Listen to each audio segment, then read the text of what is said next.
Amriteshwarye Namaha. Om Amriteshwarye Namaha.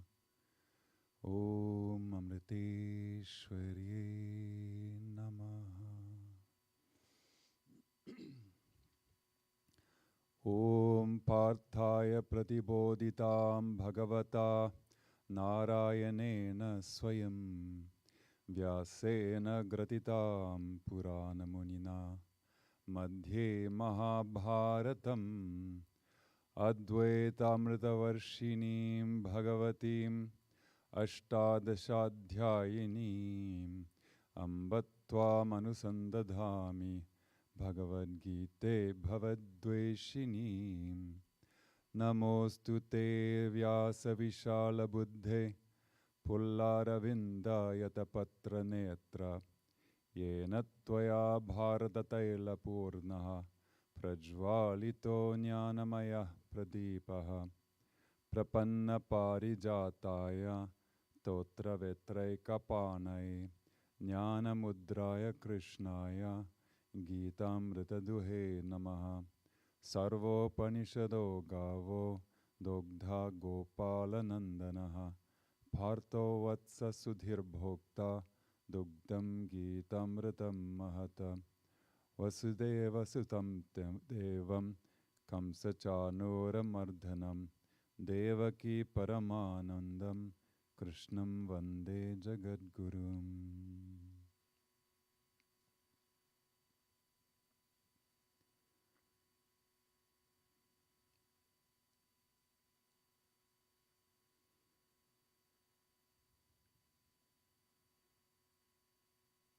Om Amriteshwarye Namaha.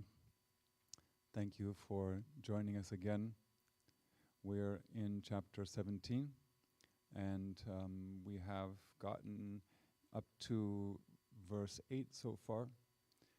And up to verse 6, Krishna was answering Arjuna's question that he posed at the beginning of the chapter, and it was about faithful people who have no knowledge of the scriptures. What happens to them?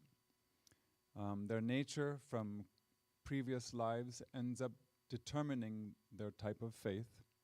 That's what Krishna says. And then he introduces those three types of inner nature that comes from past lives. And that was sattva, rajas, and tamas. These are called the trigunas, the three characteristics that pervade the whole cosmos. So it was kind of a obvious choice, breaking them down into those basic three groups. But then he goes on and says that from that internal nature they bring with them when they're born, that leads to a kind of faith. What kind of faith do they have? And he uses the corresponding designations again, sattvic, rajasic, and tamasic.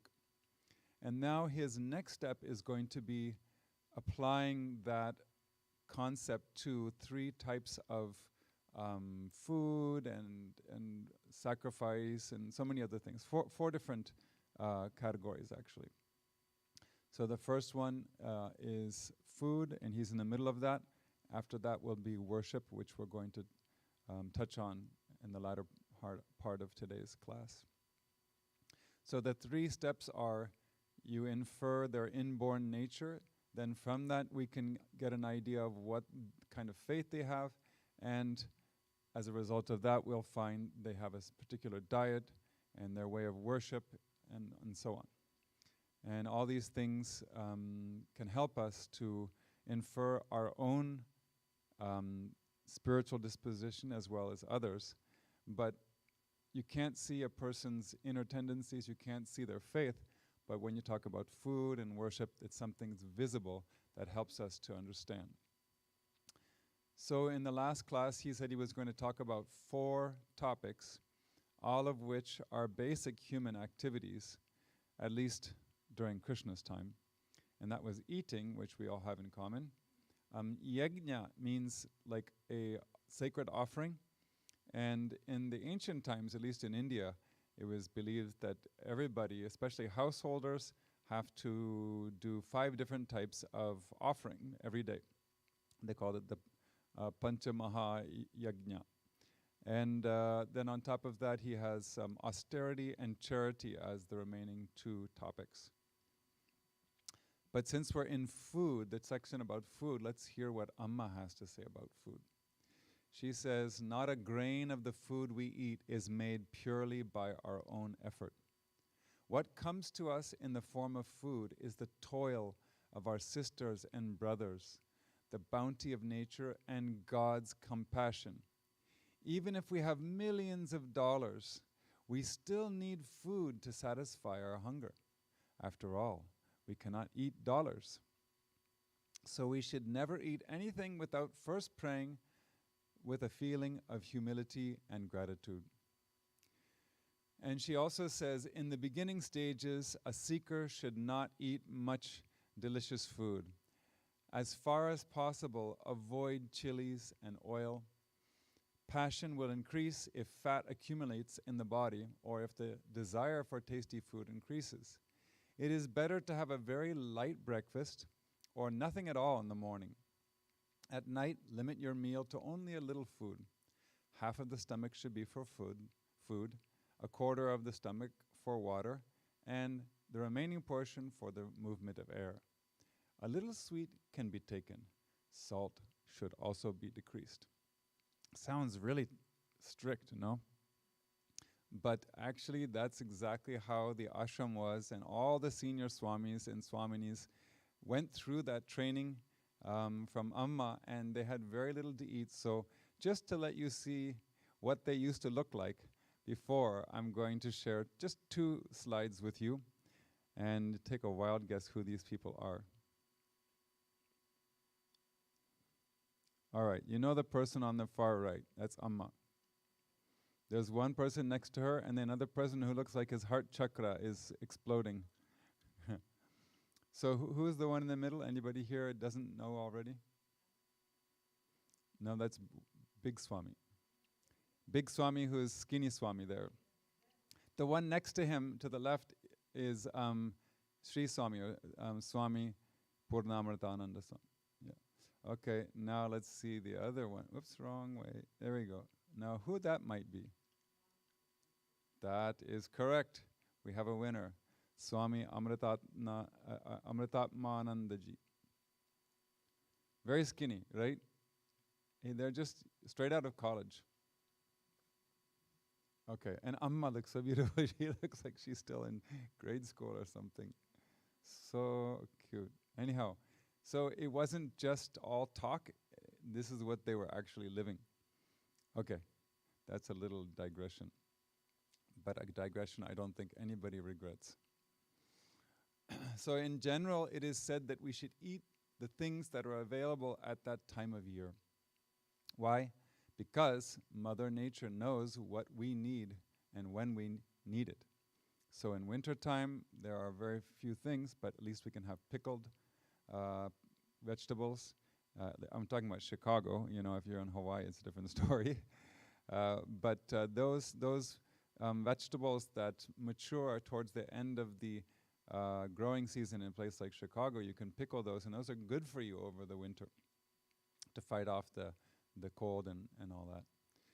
So to get the maximum medicinal benefit from the food or herbs, we could say, that we eat, we need a respectful and meditative approach. Amma always says we should feel that like the food is sacrificing itself for us, so we should show reverence to the food. It's a kind of communion, right? And when we eat, our life force and mind open up, and they're exposed to the environmental influences. So that's why the Atharva Veda says that our mental state at the time of eating is a big factor in determining the health value of the food we eat. In other words, don't eat when you're sad, don't eat when you're angry, don't eat when you're depressed, because it's just going to backfire. Another, I don't remember which scripture it was, but one of them that I encountered this quote is that we should chew very well and get exercise to absorb all of the benefit. And chewing, this is the quote, chewing makes the body strong like a diamond, and destroys disease. So on top of that, we have to drink water, enough water, but what I have understood is not a lot of water before or immediately after the meal. Just leave a gap of at least half an hour on both sides. And one of the things that Amma always insists upon is that we give the food to God first, and most of all, we share it with somebody else. Now, what do you do if you live alone? What you can do is before you start cooking, you can take some of the ingredients and set it aside, like a handful of rice, a handful of wheat, a handful of whatever it is. And it has to be foodstuffs that have a long shelf life, grains and things like crackers or bread or something like that. So then you keep those, and sometime during the month, you can, all those handfuls of grain and food you've saved, you can give it to the local food pantry or somewhere like that. And most importantly, prepare everything with love and mantra japa. That makes sure that all of the things that we eat are pure. And the overall theme, when we look at each one of these 4 types of applications, sattva, rajas, tamas, is to realize that sattva is the way to go. And we don't want to indulge in rajasic lifestyle, and definitely not tamas. So having said all that, we are in the middle of the discussion about food, and the next type of food is rajasic. We're going to hear about that in verse 9.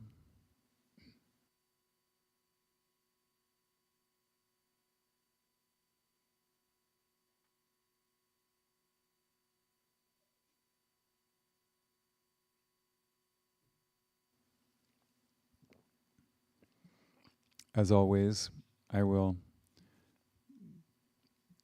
divide each line up into a few words, and you guys can repeat after me, and then we'll chant everything together slowly. Verse 9. Katvam la lavanatyushna tikshnaruksha vidahinaha ahara rajasasyeshta dukkha shokamaya pradaha. Now together. Katvam la lavanatyushna tikshna ruksha vidahinaha ahara rajasasyeshta dukkha shokamaya pradaha. I didn't change the translation very much at all. I just found some places where we could add other English words to make it a little more comprehensive. Foods that are bitter, acidic, and we can put / sour, salty, excessively hot, meaning spicy, is it there? So I added that also. So excessively hot means spicy also. Pungent, which can also be, you can say / harsh. Dry and burning are productive of suffering, grief, and disease. Are liked by the rajasic. Little bit difficult in the grammar here. It's working. Foods that are done blah blah blah blah are liked by the rajasic. Understand it that way. Everything that comes in between is what the rajasic people like. So Shankaracharya actually points out something that I wish was already worked into the verse, but can't have everything the way we want it. He says that excessively hot, which comes on the 4th example, He says that should be construed to mean all of them. So what it really is, that foods that are excessively bitter, excessively acidic, excessively salty, and so on. Everything. So in other words, it shouldn't be too hot, too pungent. And then sometimes I kind of giggle to myself because, 5,300 years ago, what was too hot for Lord Krishna? Maybe it was like only 5 green chilies, not 20, okay?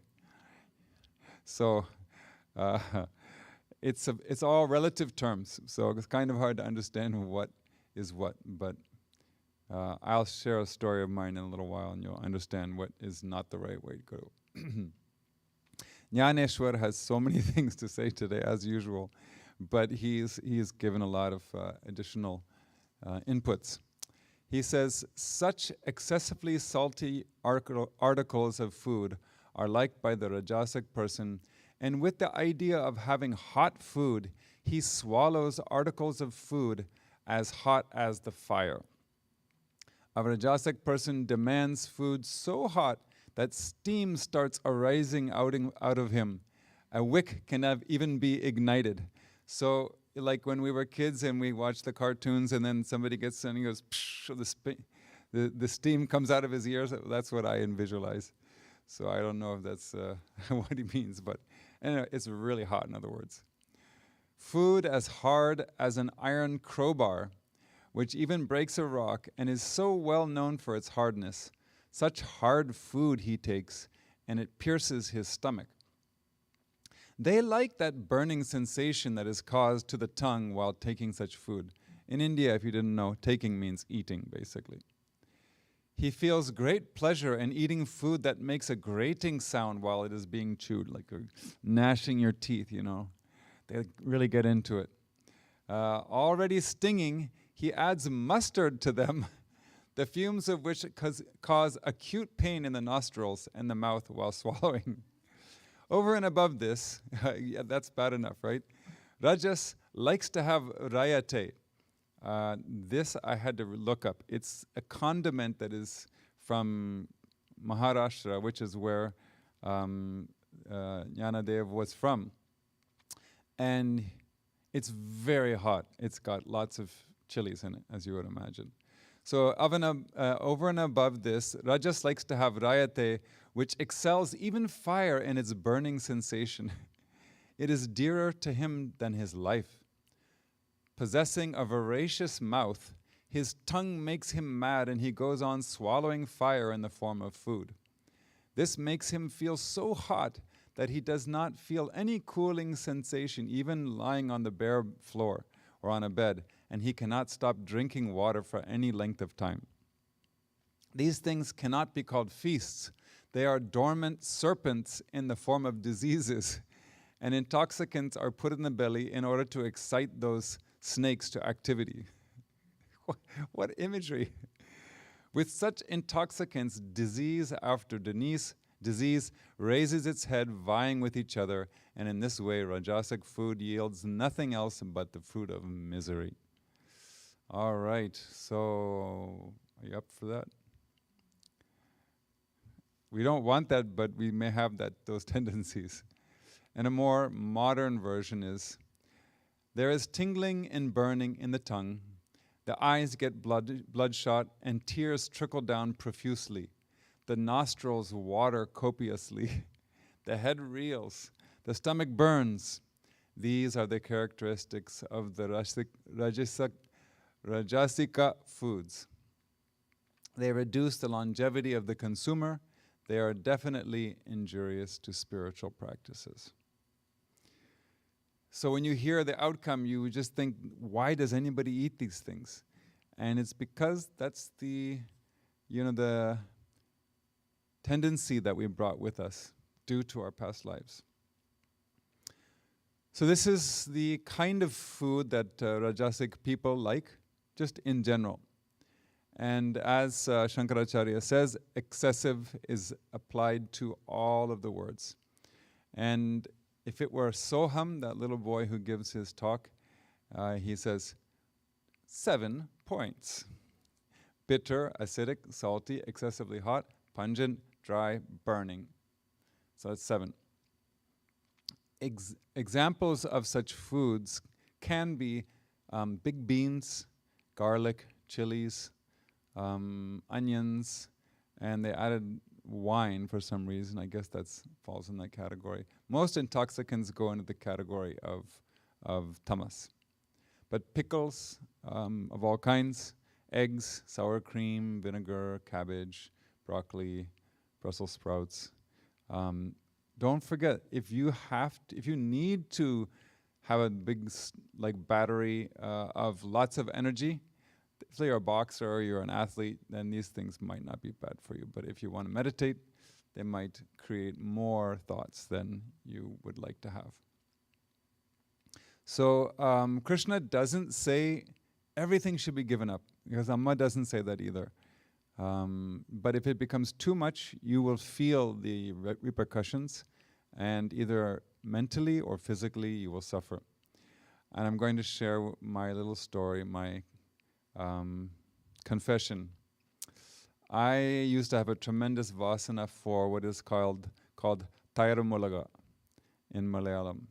It means those green, very hot green chilies that are sliced in half, not completely. You just open it, and then you put salt in it, and then you dry it in the sun. You know, when something sucks in the sunlight, it becomes pretty potent. And then they soak it in curd or yogurt for some time and fry it in coconut oil. And it's very hot, but I fell in love with them at one time. And so I used to put them on everything, except sweet things. And so after some time, one was not enough. So I put another one on. And you kind of just go like this and they fall apart, so you can sprinkle it on anything. And so then 2 was not enough, so I had 3, and it was just going on and on until I got acidity and I lost my voice. I couldn't talk, I couldn't sing, and then I had to stop. And I stopped all hot things just so that I could actually talk and sing. So till now I haven't gone back to that. I mean, it's probably just certain people that have that problem, but I definitely had that. So it was painful for me to let go of it, but it was painful for me to keep eating it, so I had to let go of it. So yes, all these things I think we understand. You know, if you take too much pepper, you start coughing. I'm talking about the black pepper, you know, the type you grind. And if there's no oil content or no ghee at all, it's so dry, like crackers, you know, you need something that has liquid content. So, you know, you can't eat something very dry without at least water or some kind of oleaginous, as we said last time, some kind of oily thing. Doesn't mean really thickly oily, but it's got a little kind of lubrication in there. So in India's scriptures, food is divided into 3 of the 5 elements: earth, water, and fire. So the reason why things like mustard and excessive oil come into rajas is because they are considered to be the fire element, coming from the fire element, or we call it Agni Tattva. So such foods are said to burn and excite the system. They're all rajasic food. They damage not only the physical system, but they also cause pain, sorrow, and grief. And you may wonder, what is the difference between sorrow and grief? Well, according to the interpretations, grief, the Sanskrit word for grief, represents suffering while eating, whereas sorrow is suffering after eating. And these have both. So you can suffer while you're eating, you can also suffer afterwards. It's a 2-for-1 deal. And disease refers to intestinal problems like acidity, like I had, heartburn, and ulcers too. And Jnaneshwar says, next is the diet liked by the tamasic people, and you might feel nausea while hearing it. Okay. I might have removed some of those repugnant things, but we'll see. Let's go on to verse 10.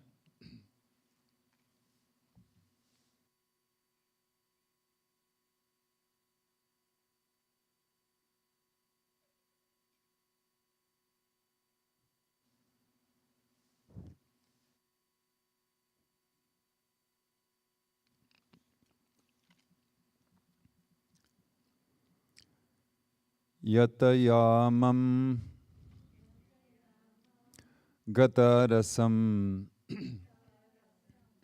puti paryushitanchayat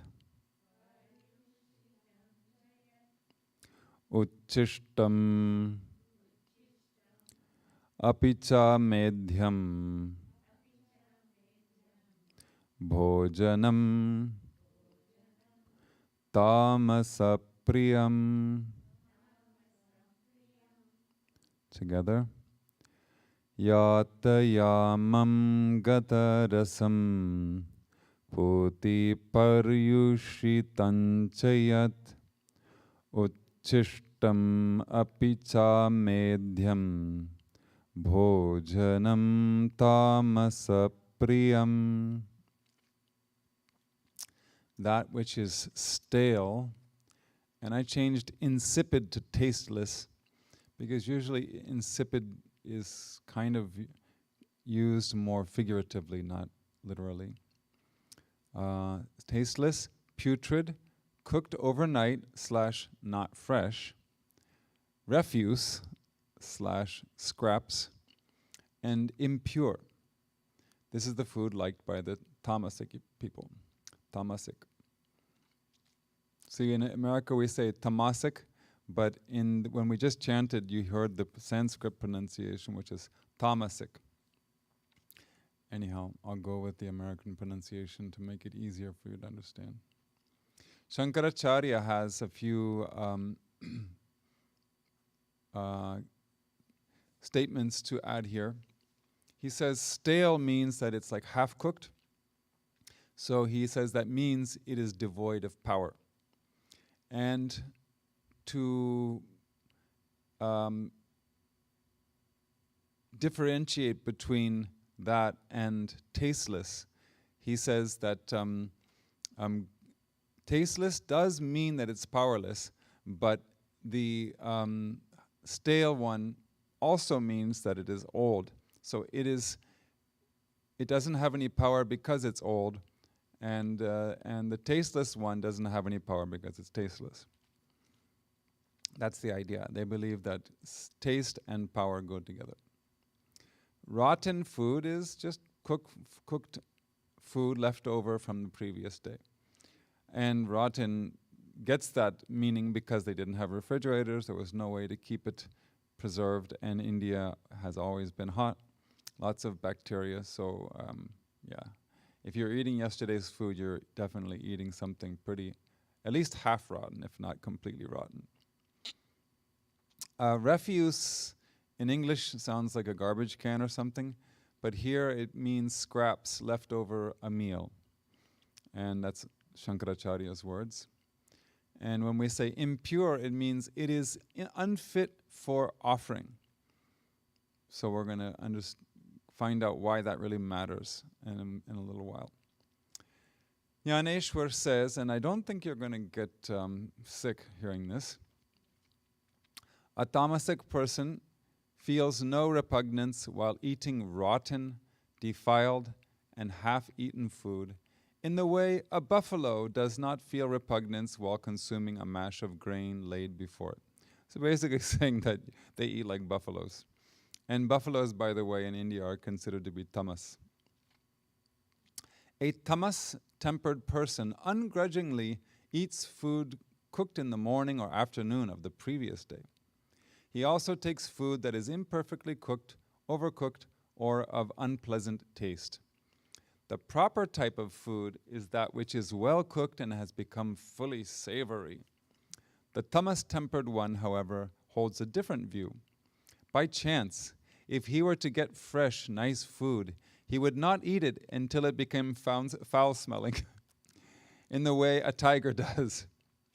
Food that has been cooked days back that has lost all its flavor, that is completely dried up, that has rotten or fermented or swollen, is what they like. And then he talks about alcohol a little bit.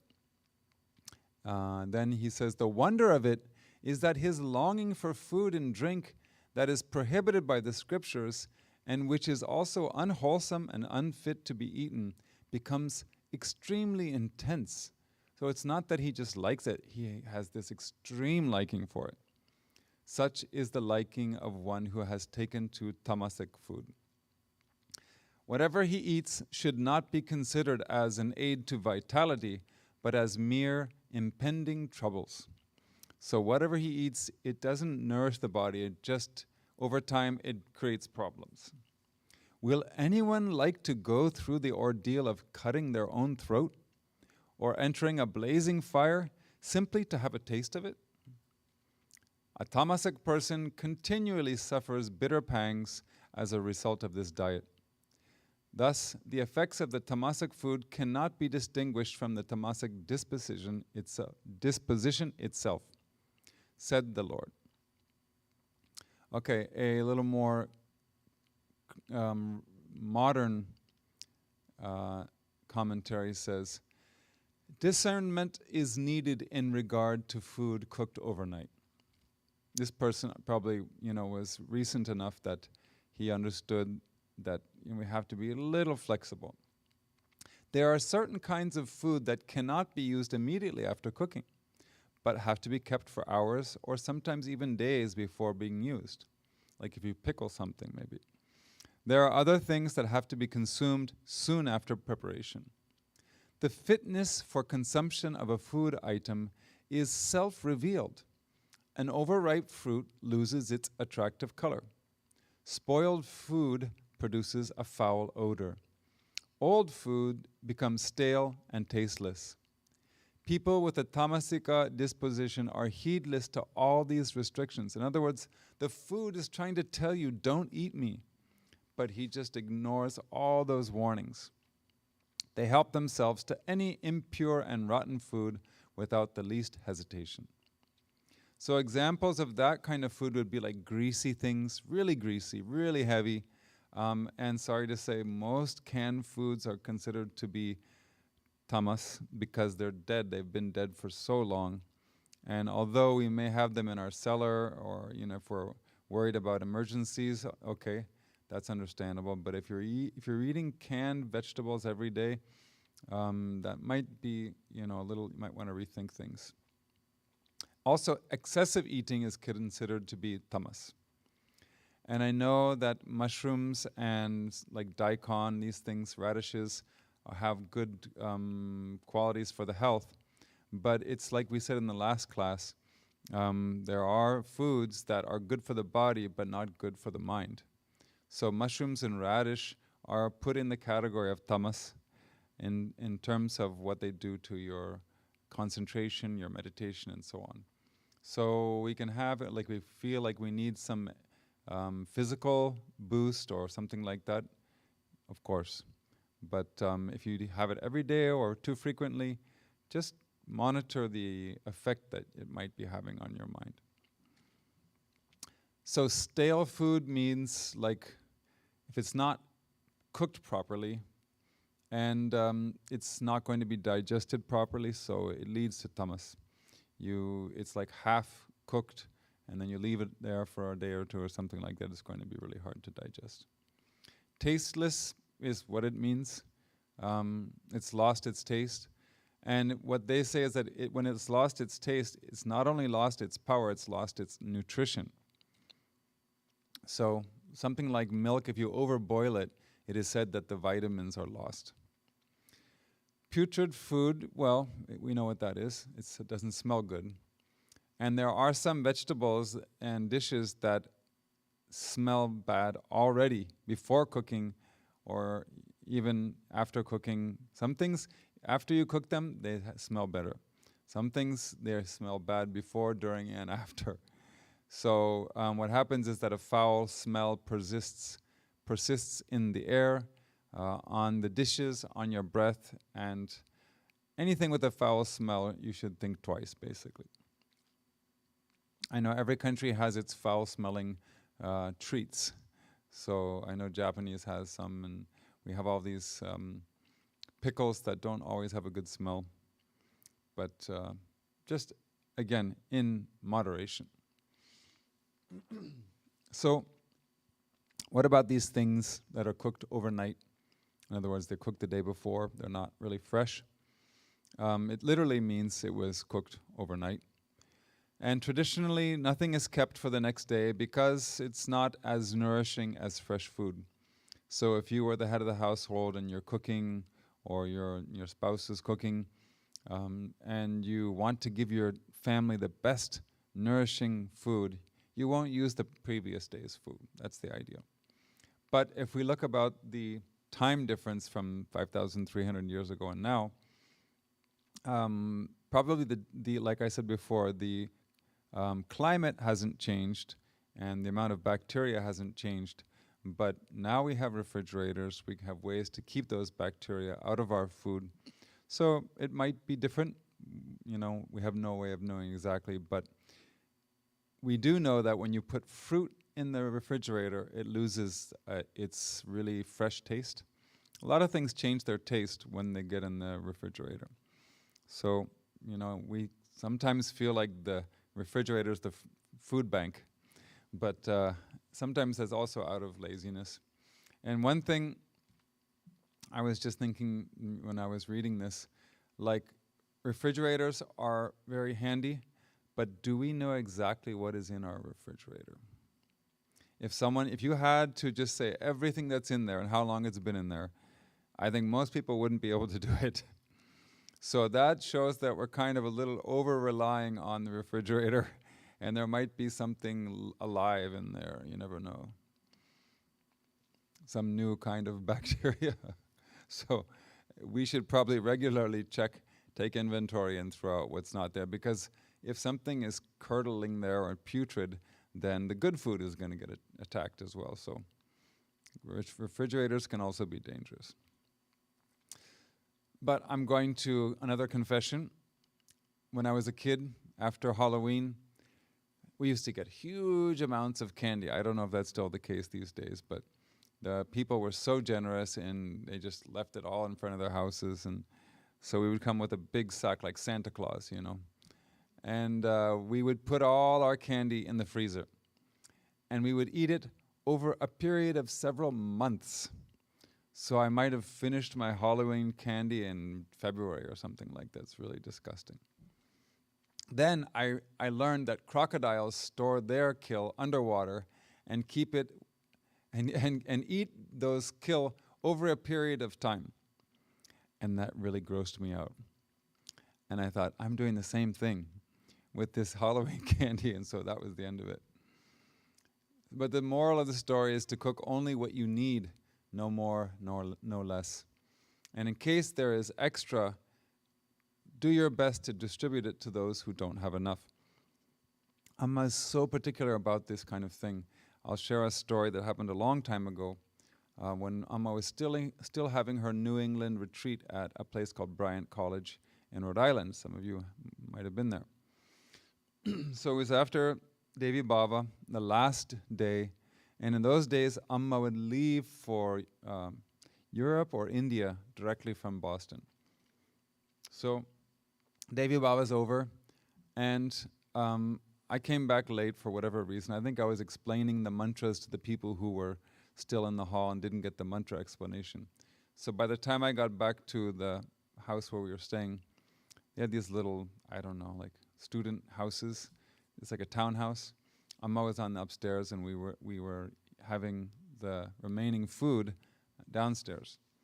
And myself and another devotee were there, and we were finishing our dinner at, I guess it was probably 7 a.m. or something like that. It was already light outside. And we were ready to clean up. And this guy, he was a very dedicated person. He saw there was all this extra food left there. And he said, "What are we going to do with this leftover food?" And I said, "I don't know. What do you think?" He says, "Well, our fridge is already full with other food from the previous days." And I said, well, what about other people? Yeah, they're going to be asleep, right? We're only up because we're cleaning up. And I was like, yeah. And then they cleaned up the kitchen. We don't even have the kitchen anymore. It's already been cleaned up, the big one. So what are we going to do? And he says, well, I guess we have to throw it away, right? And I said, I guess so. He dumped everything into the garbage can. Right when the last thing went into the garbage can, Swami Amma's attendant, Swami Sri Lakshmi Prana, comes walking down the staircase, and she says, Amma just told me to tell you guys not to throw away the food, any food. And we're like, okay. She's like, but now I see there's no leftover food, so I guess it's not a problem. And we were like, completely shocked. What do you do at a time like that? We fessed up, but it was like, she knew exactly what we were doing. And if we were too tired, we just wanted to go to sleep. The last thing we wanted to do was go walk around and see if we can find somebody who hasn't eaten anything, because we were up all night. So definitely don't do that. If Amma's upstairs or not, she's seeing and hearing everything. So refuse or scraps, it just means that it's a reference to food that somebody started to eat but didn't finish. And that is obviously considered to be tamasic. And it may not be something that can be proven scientifically, but due to negative vibrations, it is believed to affect our mental health or our concentration. And it's not good for our spiritual life, in other words. So another thing to think about is that what happens to the food and what happens to all the food stuffs that are used to make that food before it reaches us. So we can imagine that various influences on the vegetables, grains, and the packaging, whatever it is, that's all touched by other people and everything. So we can't make everything 100% pure. So we can say prayers. There are prayers in India's tradition where you chant these mantras during Sandhya Vandanam, but we're not going to learn all those right away. Amma says the most important thing is putting in front of an altar and sharing it with other people, and then the food will be purified. So when we receive food from other people, we are getting a little bit, we're receiving a little bit of their character as well. So think about that when people bring you food. I mean, if you're starving, of course, it's okay, but sometimes it's better just to cook yourself. And the value of receiving food or an edible item from a person with good character is expressed very clearly in our relationship with Amma. So let's say you're getting the darshan line, you're about to get in the darshan line, and someone says, here's an apple for you. And you say, okay, and you put that in your bag. And then you go for darshan, and then Amma gives you an apple. Are you going to treat them the same? You'll be like, this one that Amma gave me, I'm going to put in a special place so I don't mix it up with the other one. Well, that's prejudice. Or is it? No, it is not prejudice at all. We respect Amma's apple more because, we feel her blessings are with it. We feel that it has her divine qualities and it's full of her love and affection for us. So we treat it specially. So like that, the opposite can also be true. If somebody who's really distressed or angry or cruel, if they, if we get food from them, unknowingly also, those vibrations can affect us as well. So it's nice to know who is cooking your food. Amma tells a story, just a kind of a short example. There was a pure-hearted man, and he used to have breakfast at the same time, same breakfast, and he had a servant, so he was from a nice family, I guess you would say. They were, in India, having a servant doesn't mean you're rich, it just means you have enough to hire a servant. So he had his servant, his cook it for him, And he was doing puja, meditation, everything. So he had a very pure mind. But one day, after eating breakfast, he had this bizarre desire to read the newspaper. And he couldn't figure out why. He says, said to himself, I haven't read the newspaper in a long time. I just want to read the scriptures. I want to read, Bhagavatam and Mahabharata. And then he was saying to his cook, I have this weird desire to read the newspaper. I can't understand why. And then the cook said, I'm so sorry. This morning I read the newspaper right before I started cooking your food. And he says, I won't do it again. So it's Amma's story. So it's just to convey the importance of understanding where your food is coming from. Now don't misunderstand all these things, because we talked about leftover food, etc. When Amma leaves food, when there's leftover food from Amma's plate, it is sattvic and it is a blessing. So I think people fight over the leftovers of her food. So don't think it's like a saint has that same effect as a normal person would. It's not uchishtam, it's prasadam. It's a blessing, not refuse. In the Bhagavatam, Narada says that in his previous birth he was some lowly person, but he regularly ate the leftovers of Mahatmas, and he cleaned the premises too, and that alone led to his being reborn as Narada. Now you should understand that these Puranas, everything is kind of exaggerated to some degree, and you think, wow, okay, I'm going to do that, and I'm going to become Narada in my next birth. Don't get your hopes up like that. It's a teaching, and it's to show us that yes, you can and you should take the leftovers on the plate of a Mahatma, and you should also help with all kinds of anything about food will give you a good influence spiritually. Just think, after you offer food on the altar, when you take it down, do you think of it as leftovers? What was on the altar? No, it's prasad. Like that, anything that comes from Amma's plate is prasad. It's not leftovers.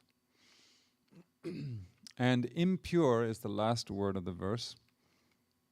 It means unholy. It's not fit to be offered to God or to Amma.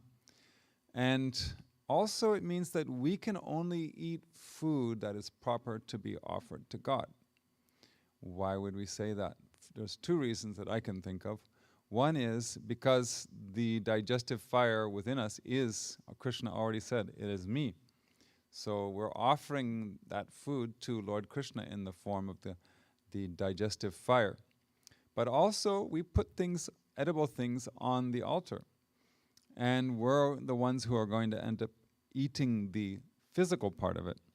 So if I cannot offer it to God, then I shouldn't offer it to myself either. So the one who cooks for himself is a thief. That is part of chapter 3, verse 12. If you cook just only for yourself, you're a thief. Now I know a lot of people live alone and they're cooking for themselves. So like I said, you can set something aside for people who don't have food, and then you can, or you can also share with your friends and if you have people living nearby you and you know them, you can give them and they'll give you something. And then that way you've canceled the sin of cooking for yourself. The concept is that, you don't just cook what you want and get all sort of selfish. And if there's nobody around and you have no way to do these things, don't worry. No matter what you cook, you just place it before Amma and said, Amma, please take all this food and make it pure. And she says that's good enough also. May this be an offering to you. And then when we eat it, we consider it as a blessing from Amma, and it's going to the divinity within us. So this is called prasada buddhi in the context of karma yoga, whatever comes back to you from your actions, we accept that as God's prasad or Amma's prasad. But here it's literally food. And without that, even sattvic food, it may be very pure in nature, but if we don't offer it to God, if we don't think of other people, starving people, before we eat, and if we don't share or anything at all, ever, then even that sattvic food becomes tamas, because we're eating it selfishly. That's the problem. So all of this information is given so that or provided so that we can change ourselves, and taking to more and more sattvic food, avoiding the rajasic food and tamasic food. The idea is that this way we can purify our mind, or the food can purify our mind. But we have to remember to be practical. Don't go off the deep end and just become maniac about that. If you go too far into this kind of thing, you'll find yourself running into trouble, because it's not practical. It has to be practical. And Amma is very keen that we live a practical spiritual life. If we say, no, I'm not going to eat that. No, I'm not going to eat this. You have to give me something else to eat, then you can not only be a problem for yourself, but you can become like a burden to other people.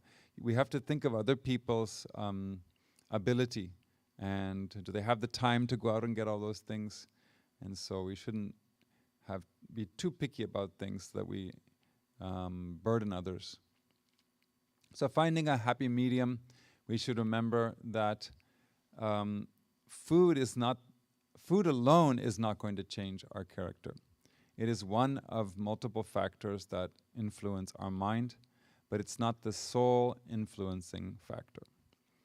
As an example, there may be somebody who has a problem with anger. Let's say I have a problem with anger. And then I say, okay, that's it. I'm going to stop all chili. And that way my anger will go away. And then even though you've renounced chilies, you still have anger. It's like, why didn't the chilies work? Right? Angry again. So chili is one of the factors that makes somebody short-tempered.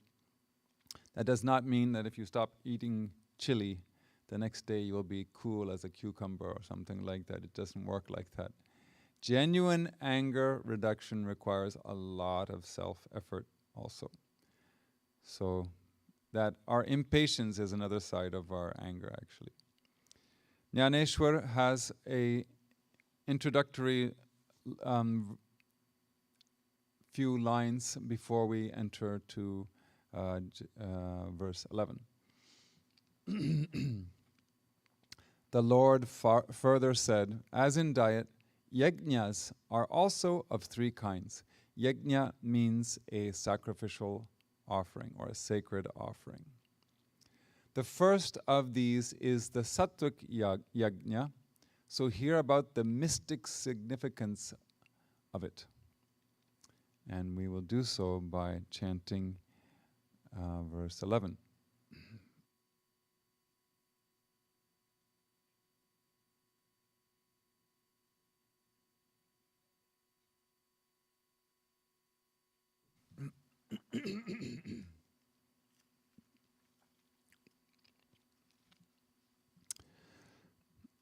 The first part of this, the first line, is a little long, so we're going to have to pronounce that slowly, but we can't really break it up. Aphala kankshibhir yajno.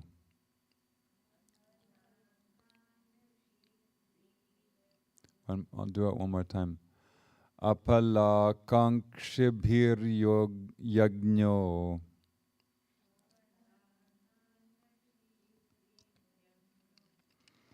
Vidhi dishto ya ijate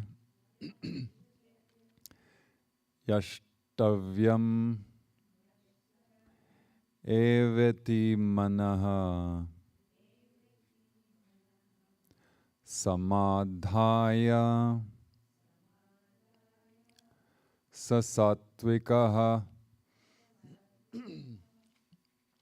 Okay, now everything together. Aphala kankshibhir yajno vidhidishto ya ijjate yashtavyamevati manaha samadhaya sasatvikaha.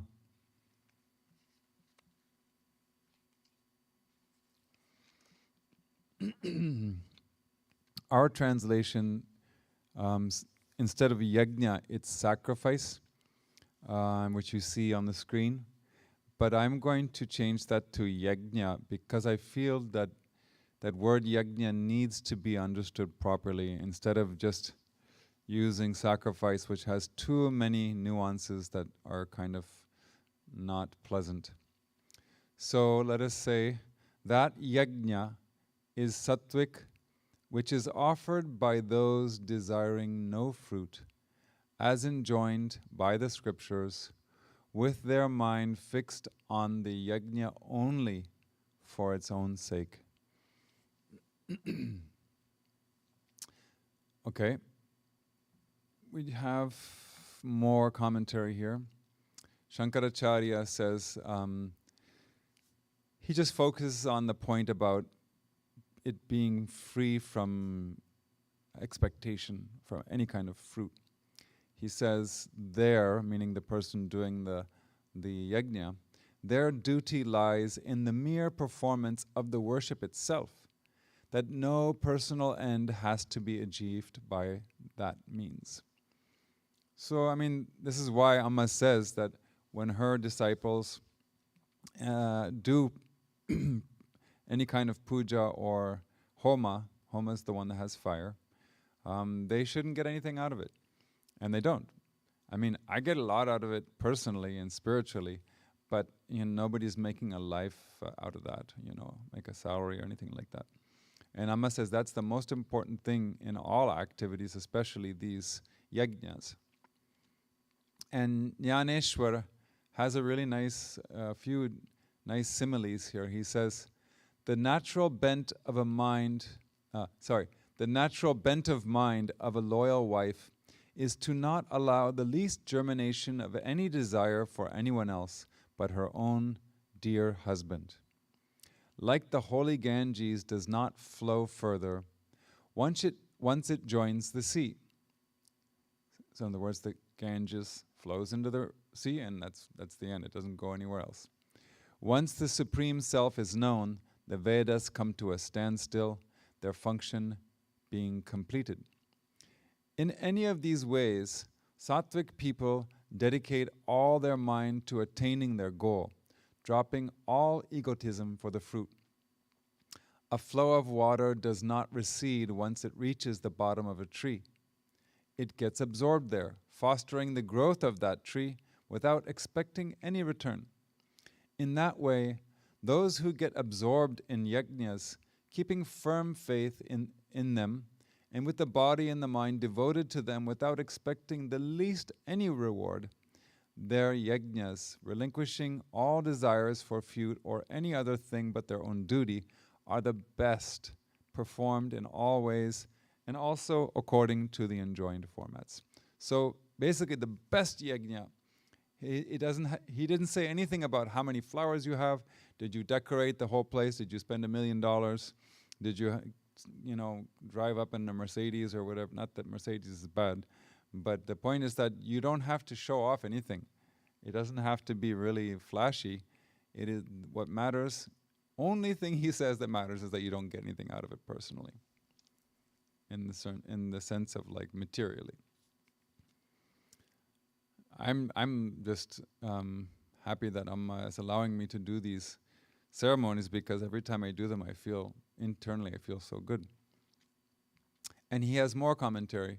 One should view his own eyes in a mirror, or use the light of a lamp to eliminate a gem placed on his own palm, or discern the path with the light of the rising sun. In that way, people study the injunctions of the Vedas with firm faith and assemble all equipment such as receptacles, these temporary sheds like mandaps, altars, as also other materials necessary for a yajna, and arrange them methodically in their proper order and place, as different ornaments should be properly worn on the respective limbs. How to extol the greatness of such a thing. He's just saying that this tradition is so amazing and beautiful. It is as if the very goddess of sacrificial lore, bedecked all over with ornaments, has appeared in the form of yajna. Such beautiful imagery. Such a ritual sacrifice, perfect in all ways and not germinating and issuing forth any blossom in the form of desires. Such a yajna, free from motive and fruit, is performed in the way a person constructs and maintains a canal for watering the bed of tulsi plants. And if you didn't know, they don't give any fruit or flowers or shade. So he says, even though they know they themselves won't get any flowers, fruit, or shade in return for those tulsi plants, you do it because tulsi plants are worth having. They're selfless. We are blessed just in their presence. So he says, such a yajna should be known as sattvic yajna. A more recent commentary says, the way in which one's adoration is expressed to the Almighty is another indicator of the spiritual attainments of people. A mother who serves her baby expects no reward. Can you imagine? The mother's charging the baby for breast milk. Amma says that's like the most ridiculous thought. She finds satisfaction in doing so. Good people worship God, expecting nothing in return. This is inherent in them. All forms of yajna resolve themselves into the adoration of the Almighty. Sattvic people are given to this kind of worship. While the Pandava brothers were in exile, you know, that's Yudhishthira, Arjuna, and all of them. When they were in exile, Queen Draupadi asked King Yudhishthira, why should this series of troubles and tribulations befall you? You are an embodiment of Dharma. The king's reply reveals his own character. He said, O Queen, behold the majestic Himalayas yonder. I cannot help adoring them, and due to this adoration, sorrow finds no quarter in my mind. You are just so full of praise for God that there's no space for any sorrow to enter your heart. So beautiful. So the topic of food is obviously over, and Krishna is now into the topic about yajna. And that's going to go from this 11th to 13th. He starts with the sattva, and he goes to rajas and tamas. That's the order every time. So at the beginning of this chapter, Krishna did talk about puja briefly, but that's just a little example so we can understand the type of faith people have. Worship is visible, like we said before, and faith is invisible. So he needed an example to start the chapter, but now he's talking about it in much more detail. And now that we're getting into the details, we have to understand the real meaning of the word yajna. Typically, people think that a yajna, or in Hindi they might say yagya, or yag, or something like that. Some people might think that it's a big ritual that gives big results, like you end some famine, or you end some drought, or you get a brilliant child, or something like that. That might be the common interpretation for some people. But actually, all these things are typically desire-driven. I want a new car, I want a new job, I want a better job, I want a better partner, I want to have a child, I want to get into Harvard, whatever it is. These are all okay desires. They are acceptable desires. But we wouldn't call them selfless because we have something we want to get out of it. So I'm doing this because I want such and so. That is the common interpretation of these yajnas, at least in India. And so Krishna is going to show us a different version of yajna. It includes even the regular sacrifices we make in life. Like we may offer something, our time, energy, for the greater good, even if we are not a beneficiary of that activity. So in India, there are various daily prayers, pujas, and worship. And for people who like Amma and no Amma, our version might be like daily archana, I am, bhajans, and most of all, these days, it's Amma's morning program. That's our ritual. And there's a little bit of selfishness there, maybe. Like, I'm feeling sad, so I want Amma to cheer me up. But it's helping us be a better person so that we can serve the world more. And another point we should remember is that even though the word yajna conjures religious images of some sort, our daily activities are included, completely included. Nothing is secular to Amma. Nothing is worldly to her. So Sanatana Dharma to Amma is the timeless path that includes all of life, even the most so-called indulgent act of eating. That is an offering in many ways, like we talked about a little while ago. Same thing goes for bathing. When we take a bath, we can say we're doing, we're bathing this body that Amma gave us so that we can use it for good purposes. Let's say you are a doctor or you're a masseuse, or you know how to help people in some way, but you have to be nearby them. And if you don't take a shower, then they might not trust you. So, and you don't want to, that's kind of like himsa if you haven't taken a bath and you go try to help somebody. So, even when we wash the body, we're kind of purifying one of the tools that Amma has given us for our day-to-day life yajna. So the key thing is our attitude, and that perfect attitude came a long time ago in chapter 9, verse 27. And if you listen to the verse, remembering that it is 9/27, which is Amma's birthday, September 27th, this verse fits Amma's birthday perfectly.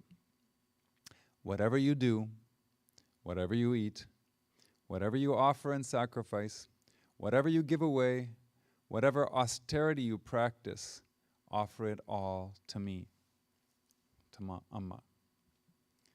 So, I feel that this is one of the pillars of the Gita teachings, especially because it sums up Amma's life. But in chapter 3 and chapter 4, there are also some very important verses that we should take a look at.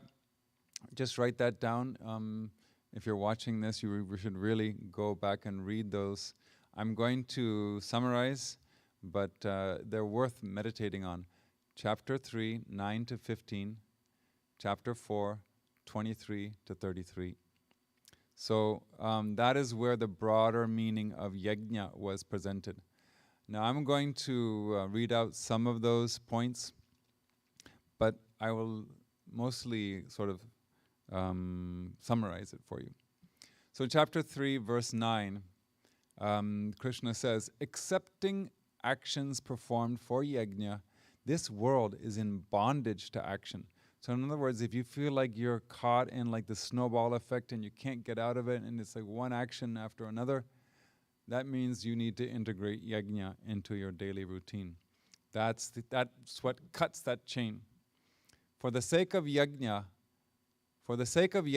engage in action free from attachment. You're doing it because it's your duty. You're doing it not because you want to get something out of it. You're doing it because it helps you mature. It's a challenge, and we need challenges to become stronger, etc. All that you can find a way to understand your duty as being something that helps you grow, mature. The next verse, in the beginning, having created men, having created humans along with yajna, the Lord of creation said, by this yajna shall you prosper, and this shall bring forth the fulfillment of desires. So in the very beginning of the creation, yajna was already there as a law. So sacred offering cannot be escaped. And if you look at nature, every single thing in nature is a sacrifice. All these animals do things. They protect their young, but they are also fertilizing the ground, and they may be eliminating some pests that are going to eat the crops if we don't have these other living beings that keep the population level. Everybody's doing something, but they don't ask anything in return. And so he says, through yagna, you sustain the gods, and those gods will sustain you. By sustaining one another, you will attain the highest good. The idea is that gods here means all different types of forces, natural forces, internal forces. So your pancreas is a god, like a demigod. Your lungs are a demigod, so you have to be nice to your lungs, you have to be nice to your bowels, you have to be nice to your toes and all these things. If you don't show respect to all these things, you're going to be in trouble. And if you don't take care of Mother Nature, you get COVID, not the single version of it, but the whole global COVID. Amma said that's how we got here. We weren't showing enough respect to Mother Nature, so we didn't nourish the gods, so to speak. And we lost that blessing. And then he says, the righteous who eat the remains of the yagna are freed from all sins. But the unrighteous who prepare food for themselves alone, they eat sin. So that's why we try to share food with people. Okay, now chapter 4, I love this concept. It comes, those verses I told you, it's late 23 to 33. He talks about 12 different types of yagna. And if you don't read the Gita, if you haven't read that part of the Gita, you would never think of these things as being an offering, a sacred offering. The first 4 are kind of understandable, but then it says there is the yagna of offering your senses into the fire of sense control. That means your disobedient sense organs, like your nose, your ears, your tongue, they're running all over the place trying to get things that they like. But when you try to discipline your sense organs, you are figuratively offering your undisciplined organs into the fire of self-discipline.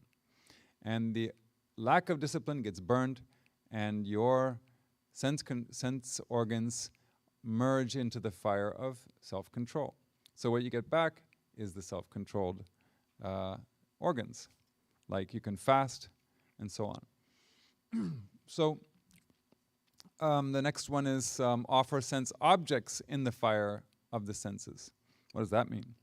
It means eating something, really, or it means looking at something, touching something, and it may be something pleasant, but you're doing it intentionally, and you're doing it with the concept that it is a divinity, a divine force within you that is engaging in this.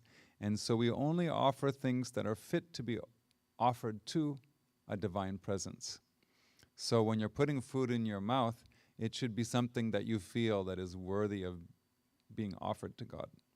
That way we'll put only good things in our mouth, and we'll only listen to good things, we'll smell good things, etc. The next one was offer. Another type of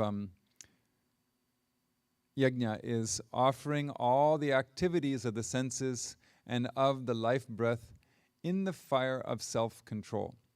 So in other words, just refraining from doing a lot of things that you would normally do to make the senses kind of just calm down.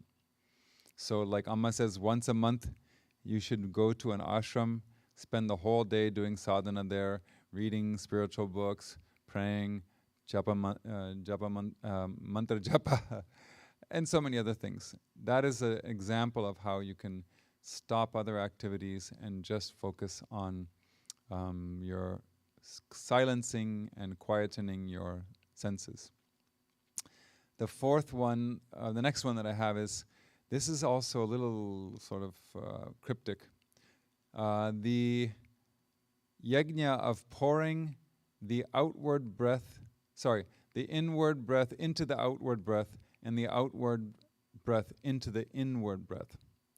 So it means rechaka and puraka.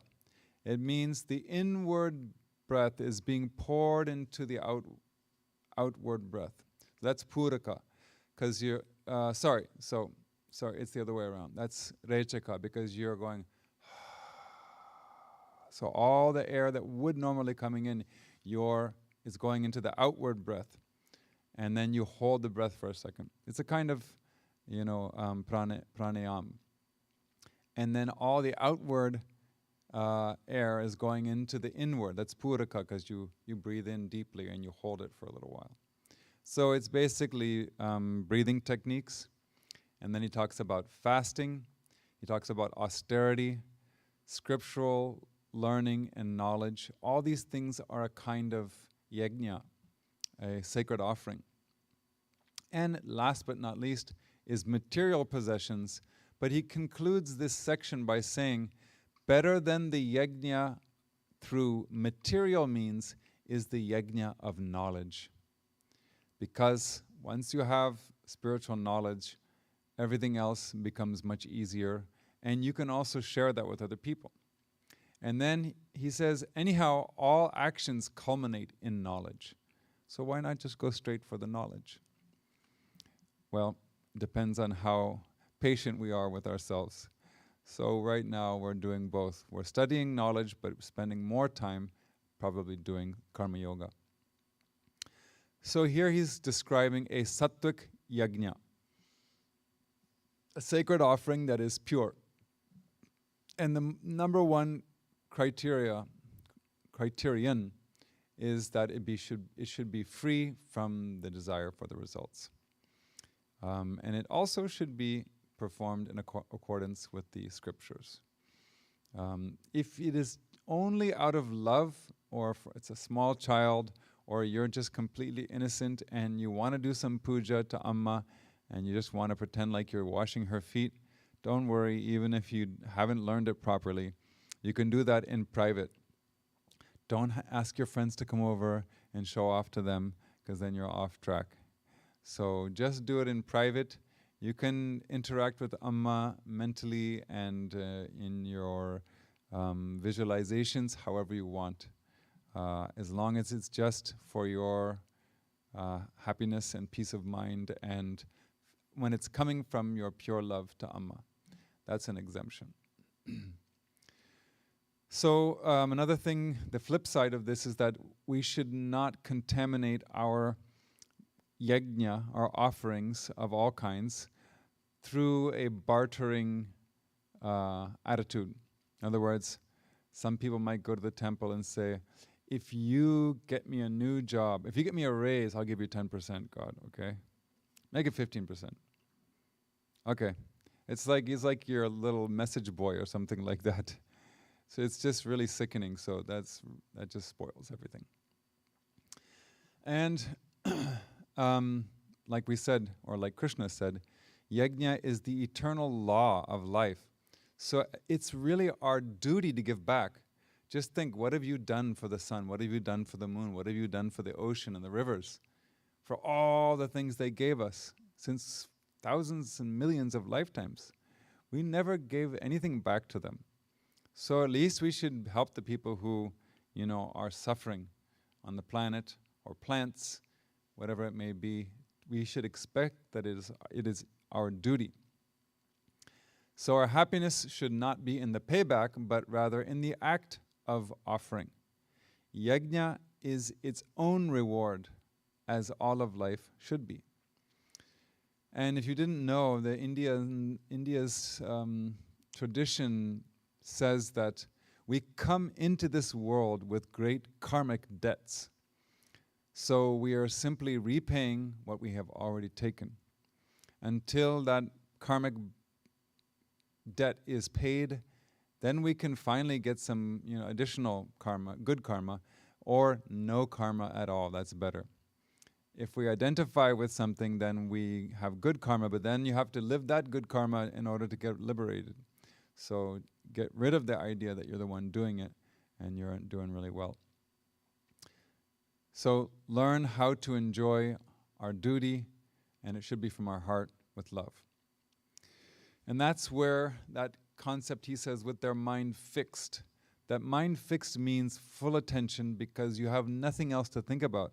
You're not getting anything out of it, so all you're thinking about is how to do that yagna with full love and care and attention. So the fewer expectations we have from that, the more concentration we can have because there's nothing else on our mind. But if you want to get something out of that yagna, then that fractures your mind, because how much money am I going to get out of this? If I do it really well, will I get more donations, etc.? Then your mind is all over the place. But I've heard that in some places in India, there are these temples where when you walk in, there'll be a priest doing some puja, on the altar, and then people walk up, and they give a donation. It's called dakshina. Maybe somebody has a little envelope he drops there, and the priest looks at the envelope and then goes, okay, done. And then if it's a big fat envelope, he'll be like, whoa, okay, big puja for you, because he knows there's a lot of money in there. It's all acting, theatrics. So that's not what matters.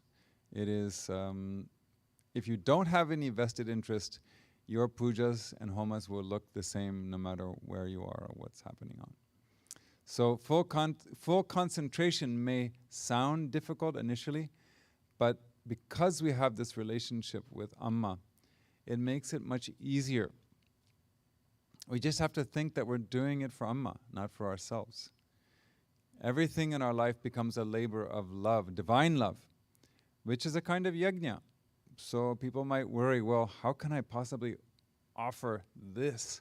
All my negative thoughts and oh God, I thought about something a little while ago. How can I offer that to Amma? Well, it's already going through her. It goes through her before we even think about it, because she is that consciousness.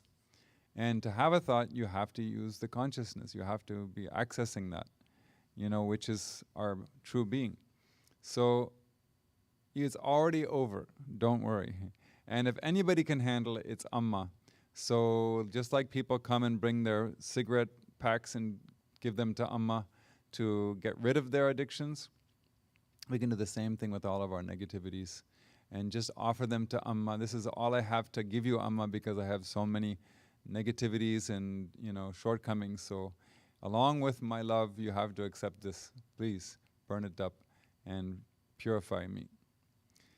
And really, when we're worried about offering our negativities to Amma, it's pretty much coming from our ego and our fear of failure, criticism, ridicule, and all these things. So try to become like a little innocent child, and just a little child will give anything to his mother because he's not worried. She loves him. He can't make a mistake in her eye unless it's a bad thing, but he's offering it to her. So he doesn't have any fear. So we too can do that because Amma is truly our own. She wants us to think that she is our own. So do it with as much sincerity and concentration as possible, relinquishing our fear and self-consciousness. That is very important for it to be a real yagna. It could even just be cleaning your house. Like that story I used to tell about this woman who lived next to a temple, and she had cows. She wasn't very well off, but every time she would sweep the yard, she would, pick up, whatever she did, she said, Krishnarpanam. Krishnarpanam. This is an offering to Lord Krishna. So even when she's sweeping, when she throws the garbage, she calls it Krishnarpanam. This is an offering to Krishna. And then even when he was sweeping the cow dung, he did the same thing. And the neighboring priest got really upset, but it's a long story. Anyhow, he was humbled and he had to apologize to her for scolding her for saying that. Because Krishna says, look, she's right. Everything is me. So how can you scold her? Okay, this is the end of the Rajasika Yagna, the Rajasic Yagna. And the last verse is going to be a short one. We are going to hear of that one was the sattvic yajna. The next one is going to be the rajasika yajna, and that is verse 12.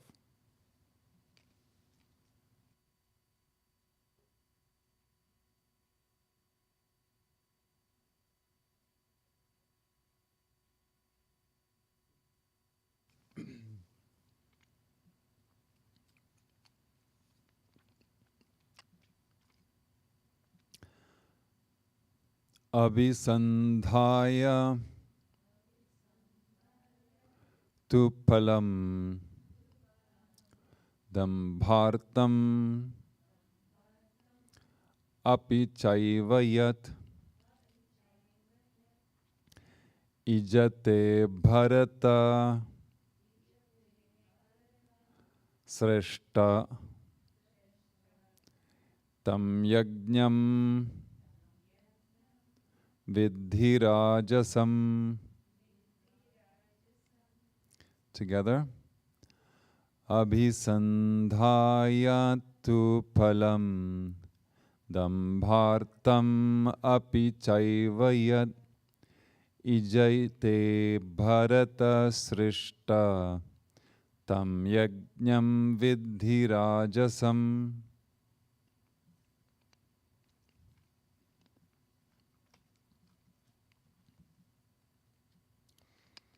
Arjuna, that which is performed, seeking the fruit and merely as a show, know it to be a rajasic yajna. Jnaneshwar has a short commentary. Now, a yajna of the same sort is also performed, but it is like an invitation to attend a death anniversary given to the king, with the idea that it would bring about fame to my household. With such an idea in mind, he speculates that he will attain heaven through the yajna and be honored in the world as a pious man. Such a yajna, performed for the sake of the results and for recognition, is a rajas-dominated yajna. So, usually it just means you appeal to God for a favor or like a miraculous cure of a disease, or just to show off and get people for self-glorification and get praise and renown throughout the area. These are the kind of things that rajasic yajnas focus on. So they do yajnas, such people, and the difference is that they want the fruit of it. They have a laundry list of things that they want to get accomplished through all these yajnas or rituals. And the basic principle is, what's in it for me? So I have to figure out how much I want, and based on that, I'm going to decide what kind of a puja I'm going to do, how much money I'm going to spend on it, etc. So it's basically selfish reasons. It could be a house, it could be money, it could be another car, or getting a promotion, raise, etc. The object may be different, but the common thread is the beneficiary, me. So that turns the yajna into a selfish one. Here, and everybody around Amma chants Lokaha Samastaha Sukhino Bhavantu. Does that include me? Does all beings include me or not? Definitely. Of course, it includes me and everybody, but since it's not only me, it is not considered to be a selfish prayer. My happiness comes from the happiness of the whole, and that is actually the correct attitude. Amma says, unless everybody is also feeling peace, our peace will be short-lived. Let's say, you move into an apartment somewhere or some house, and they're so happy that everything is quiet, and you have this nice, nobody's bothering you, and then a new guy moves in next door, and later you see like this wanted ad, and it's him. He's a felon or a fugitive living next to you. So what happens to your peace of mind? Out the window. That guy has fears, but now his fears become our fears because he's living next to us. So just the fact that there are people out there who are trying to who are suffering should be enough for us to want to help other people. But still, these people just think of their own welfare. And on top of that, they want to show off and be praised by everybody for having such an amazing, huge, and ornate ceremony. They might even brag that they spent this much money, how many millions I spent on my kid's wedding. And if it's at a temple or something like that, they'll say, oh yeah, I donated that building over there. Yeah, I've given so much money to this place, yeah. I even have a building in my name.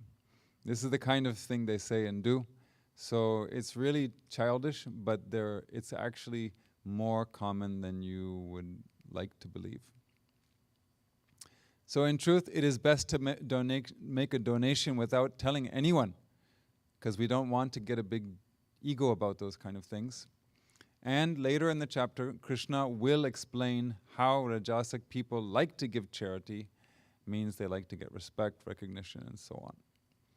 In short, Sattvic Yagna is humble and looks towards the welfare of all beings, where Rajasic Yagna is egoistic or selfish, and it only cares about my welfare. Now, the Rajasic Yagna is bad enough. Next, we have to hear about the Tamasic Yagna, but don't worry, that's next week. And after all these examples of people who are selfish and so on, we have something that is going to purify your mind in 1 minute and 47 seconds. And that is a trailer of a new movie that's coming out on Amma. So feast your eyes on this, and then we'll have a short meditation.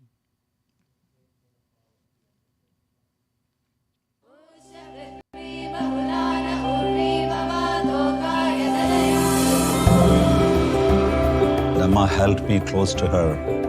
I just burst into tears. That smile was the most beautiful thing I have seen. And I saw only light.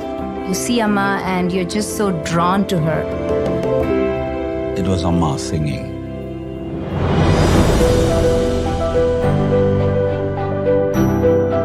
Amma wants to inspire us. Like Anthony. The pure love concentrated in one single person. Mama feels that oneness with all of creations. Every project of Amma is compassion in action. She has addressed the United Nations. A spiritual leader and a humanitarian leader. She gives all the love as a mother. A stillness in her embrace. And then she hugged me. And all questions disappeared. The power of everyday miracles. Everyone needs a hug. Everyone. The result is amazing. I think it's a story of love. So radiant, so beautiful.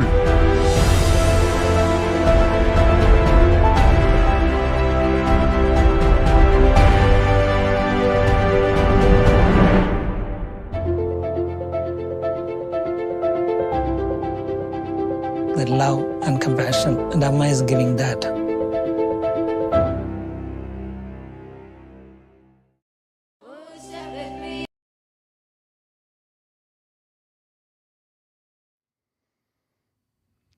So I hope you enjoyed that, and I believe it's coming to theaters relatively soon. So try to keep your eyes and ears peeled for further information. And now we will close with the usual prayers. And those who have time, please do join us for meditation. Om Asato ma sadgamaya tamaso ma jyotirgamaya mrityor ma amritam gamaya. Om Shanti Shanti Shanti. Om Lokaha Samastaha Sukhino Bhavantu. Lokaha Samastaha Sukhino Bhavantu. lokaha samastaha sukhino bhavantu. Om Shanti, Shanti, Shanti. Om Shri Gurubhyo Namaha. Harihi Om.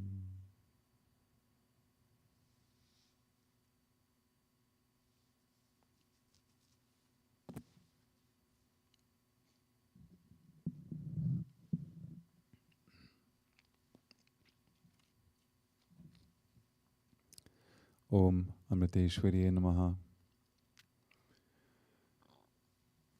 Close your eyes. Check your posture.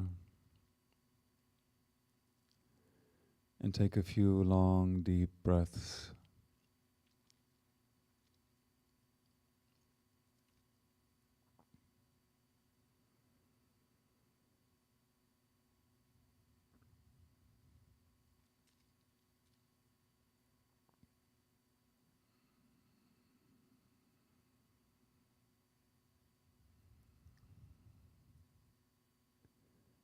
Feel the body and mind relaxing further and further with each and every inhalation and exhalation.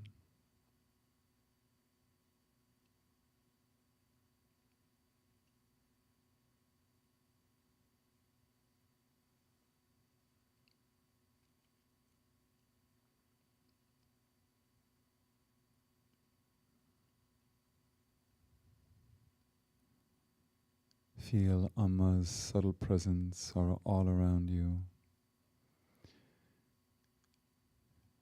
Imagine you are in her arms. Feel the loving touch of her embrace. And the warmth of her love inside you.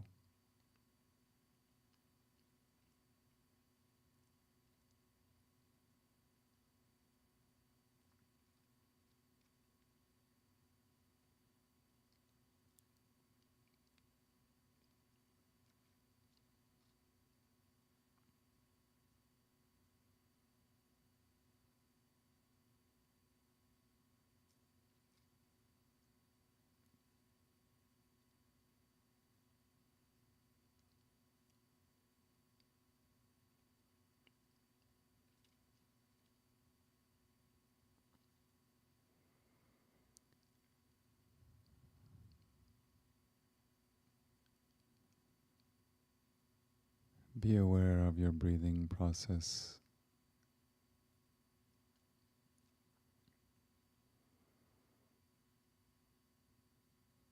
Witness the flow as you inhale and exhale ever so peacefully.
When we concentrate the mind in this way,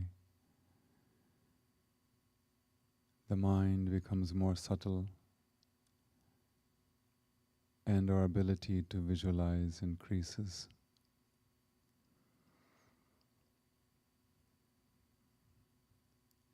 Let us visualize a pure sattvic yagna.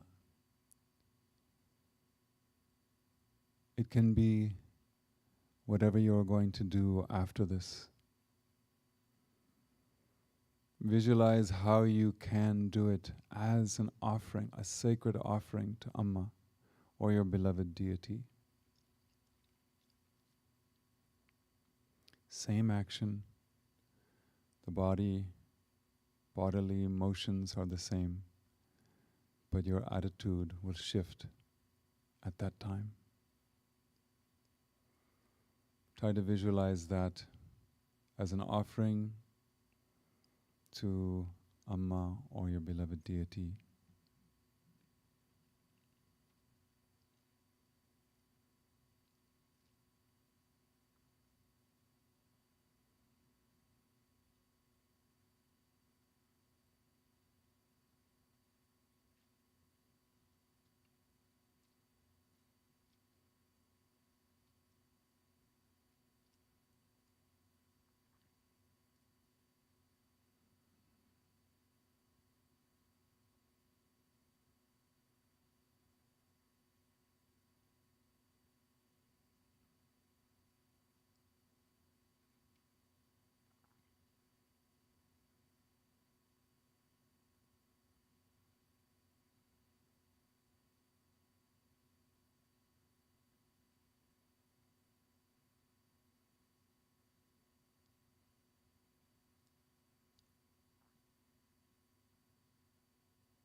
Now let us conclude with the final prayer.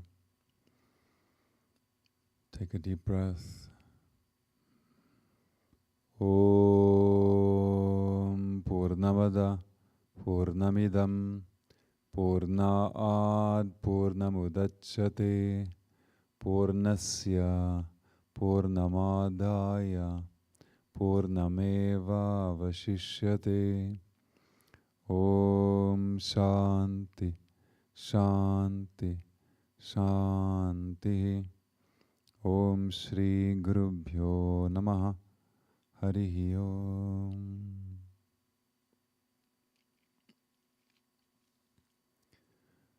One more long, deep breath. And as you exhale, you can open your eyes again if you wish.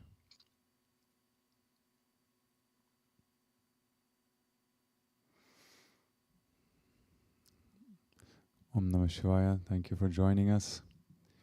With Amma's grace, we will have another Gita class next Thursday, I hope. And don't forget, middle of next month, we're celebrating the 10th anniversary of this ashram. So please join us and participate. Om Namah Shivaya.